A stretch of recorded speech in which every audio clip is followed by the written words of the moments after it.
7 নম্বর মাসআলা হলো পশু মৃত্যুর আগে চামড়া ছিলা বা গোশত প্রস্তুত করা। খুব গুরুত্বপূর্ণ একটি মাসআলা। পশু জবাই করার পর এখনো পরিপূর্ণ মৃত্যু নিশ্চিত হয়নি, এমত অবস্থায় পশুর চামড়া ছিলানো এবং পশুর রগ কাটা ইত্যাদি সব কিছু হারাম হবে। পশুর মৃত্যু নিশ্চিত না হওয়া পর্যন্ত পশুর গায়ে ছুরি চালানো নিষেধ। তাই মৃত্যু নিশ্চিত হওয়ার আগ পর্যন্ত কেউ পশুর চামড়া এবং রগ কাটবে না, এটা নিষেধ। 8 নম্বর প্রশ্ন হলো কুরবানির পশুর গোশত যারা প্রস্তুত করে তাদেরকে গোশত দেওয়া যাবে কিনা।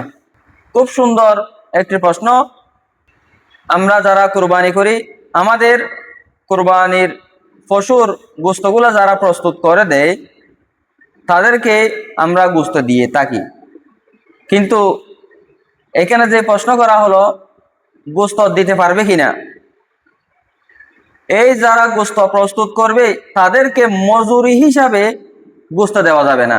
তুমি আমার গরুটি প্রস্তুত করেছো, তাই তোমাকে এত কেজি গোশত দিলাম, এটি জায়েজ নাই। কিন্তু প্রস্তুতকারককে তার মজুরি টাকা পরিশোধ করার পর অন্য গরিব মিসকিনদেরকে যেভাবে গোশত দেওয়া হয় সেভাবে গোশত দিলে তখন জায়েজ হবে। 9 নম্বর প্রশ্ন হলো গায়রুল্লাহর নামে কুরবানি করলে সেই পশুর হুকুম কি হবে। অর্থাৎ অনেকে পশু জবাই করার সময় নিজের পিসাবের নিজের এরকম গরুর নাম নিয়ে যদি কুরবানি করে তখন সেই গরু জায়েজ হবে না, এমনকি সেই গরুর কুরবানি তো হবে না, গোশত হারাম হয়ে যাবে।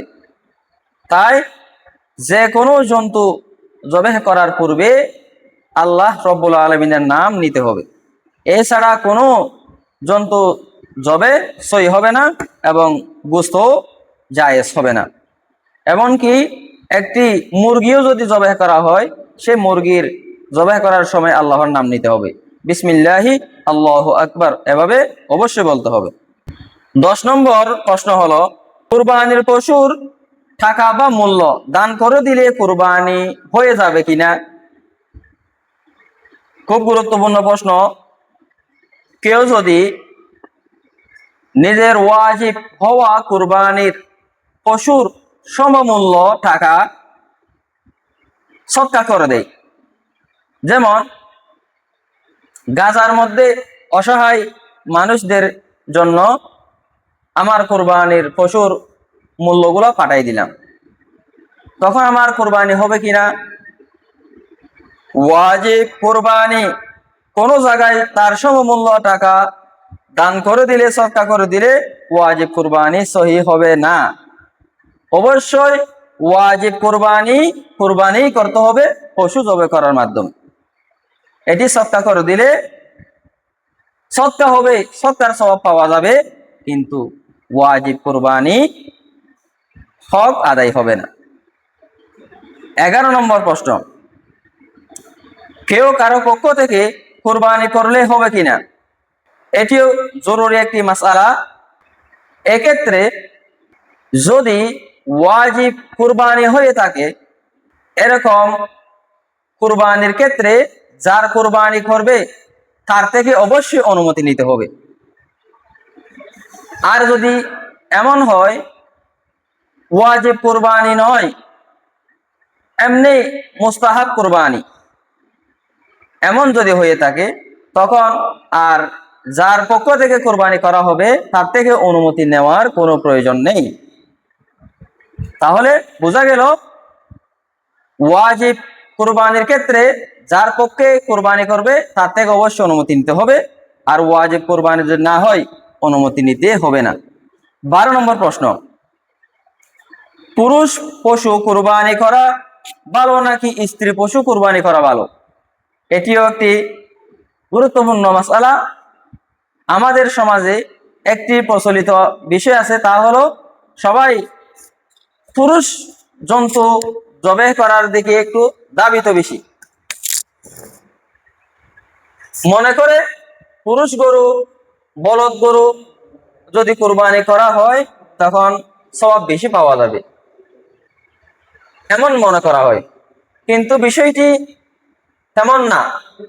পুরুষ গরু এবং মহিলা গরুর ক্ষেত্রে যেটি মোটা তাজা হবে সেটি প্রাধান্য পাওয়া যাবে। এমনকি অনেক ক্ষেত্রে মহিলা পশু যদি মোটা তাজা হয় তখন পুরুষ গরুর থেকে মহিলা গরু কোরবানি করাই উত্তম হবে। 13 নম্বর প্রশ্ন, কোরবানির পশুর দুধ দুয়া বা দুলে এই দুধের কি হুকুম হবে?